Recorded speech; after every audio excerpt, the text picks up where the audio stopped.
দুর্গাপুরের মতো একটা ব্যস্ততম শহরে 8:35 সন্ধ্যেবেলা একটি মেয়েকে গ্যাং রেপ করা হয়। এই মা দুর্গার মাটি, এই মা কালীর মাটি।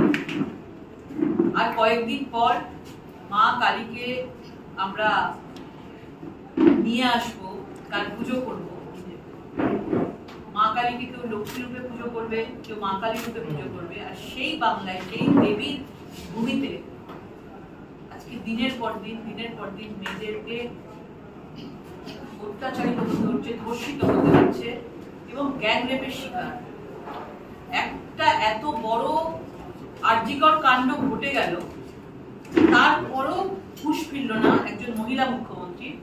সেবারে কোন রকমে যখন লাখো লাখো লোক রাস্তায় নেমে গেছিল, তখন মানে উনি বললেন বাইরে নাইট ডিউটি, মেয়েদের জন্য যাতে নাইট ডিউটি বন্ধ করে দেওয়া হয়। আপনারা ভাবুন, মানে ধর্ষকরা সারা রাত রাস্তায় ঘোরার জন্য ছাড় পাবে, কিন্তু কোন মহিলারা রাত্রিবেলা তাদেরকে ঘরের মধ্যে চলে যেতে হবে।